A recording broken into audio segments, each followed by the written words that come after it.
Specifically Maharashtra के चुनाव को लेकर है।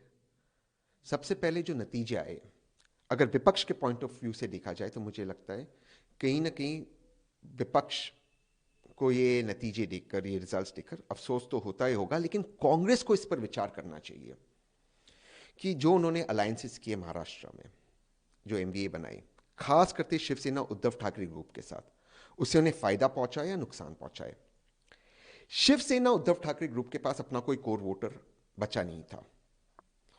उनकी पार्टी का नाम, पार्टी का सिंबल, पार्टी के विधायक सारे जो है वे चले गए थे। उनके जो कोर वोटर्स थे, हिंदुत्व वोटर्स, वो भाजपा के साथ गए थे, और जो उनका मराठी मानुस वोटर था वो एकनाथ शिंदे जी के साथ गए थे। तो वो क्या ला रहे थे इस चुनाव के अंदर? वे खुद, शिवसेना उद्धव ठाकरे ग्रुप, वे खुद डिपेंडेंट थे कांग्रेस के मुस्लिम वोटर्स पर। और चुनाव के दौरान लगातार जो हमले संजय राउत जी ने कांग्रेस पर किया है मुख्यमंत्री के पद को लेकर, महाराष्ट्र में एक माहौल बन गया कि अभी चुनाव ही नहीं हुआ है और मुख्यमंत्री के पद पे लड़ाई हो रही है। तो जो उन्होंने एक एटमॉस्फेयर, वातावरण जो उन्होंने खराब किया, जो उनका लहजा है बात करने का, जो जिस जिस लहजे में वो बात करते, जिस तेवर से बात करते, महाराष्ट्र की आवाम को, महाराष्ट्र की जनता को बिल्कुल पसंद नहीं आता। कल भी आपने देखा जब नतीजे आए, जिस लहजे में उन्होंने बात किया, ऐसे लगता है कि किसी गली, किसी सड़क के बहुबली बात कर रहे हैं। ईवीएम को लेकर उन्होंने प्रश्न उठाया। अब ये जो सारी चीजें ये एक्सेप्टेबल नहीं है। ईवीएम को लेकर बहुत गंभीर मुद्दे हैं और उन्हें उठाना चाहिए, लेकिन चुनाव खत्म हो गया, नतीजे आपके पक्ष में नहीं आए, तब आप उठाओगे तो ये जनता एक्सेप्ट नहीं करेगी। एक प्रत्याशी थे एमवीए के, वे 16वें राउंड तक कह रहे ईवीएम ठीक है, 17वें राउंड में ईवीएम ठीक नहीं चल रहा। तो लोग इसको हंसी मजाक में लेके, लोग समझते आप गंभीर नहीं चुनाव को लेकर।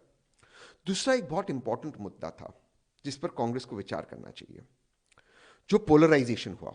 भाजपा ने तो किया ही पोलराइजेशन, लेकिन जिन मौलानाओं से मुलाकात की, जो पिक्चर्स गए बाहर, जो मौलाना गजवाए हिंद की बात करते हैं, जो मौलाना साहब कहते हैं कि तालिबान की प्रशंसा करते, कहते हैं महिलाओं को शिक्षा नहीं मिलनी चाहिए, उन मौलानाओं के साथ जो रूबरू होने की कोशिश की गई, जो ऐसा एक माहौल बना के इनसे राब्ता बनाने की कोशिश कर रहे हैं एमबीए, ये काउंटर पोलराइजेशन हुआ। महाराष्ट्र के असल मुद्दे थे बेरोजगारी, किसानों के मुद्दे, उद्योग जो महाराष्ट्र से बाहर जा रहे दूसरे सूबों के अंदर, जो कॉटन फार्मर्स थे, सोयाबीन फार्मर्स थे, उन मुद्दों पर बातचीत हुई नहीं और उन मुद्दों का सल्यूशन नहीं दिया गया। और जब तक आप मुद्दों के सल्यूशंस नहीं देंगे, तब तक आप चुनाव नहीं जीत सकते। ईवीएम को दोष देना, अगर ईवीएम पर बातचीत करनी है, वार्तालाप करनी है, चुनाव के पहले, चुनाव के बीच, चुनाव के बाद उन पर बातचीत करना, खास करके कहना 16वें राउंड तक ईवीएम ठीक था, 17वें राउंड में खराब हो गया, मुझे लगता है ये इसको अब बंद करना चाहिए। गंभीरता से ये सोचना चाहिए, आत्मचिंतन करनी चाहिए कि कांग्रेस जिसका जन्म महाराष्ट्र में हुआ, उसका जन्म महाराष्ट्र में हुआ, वो आज इस हालत में क्यों आई है, इस पर सोचना चाहिए।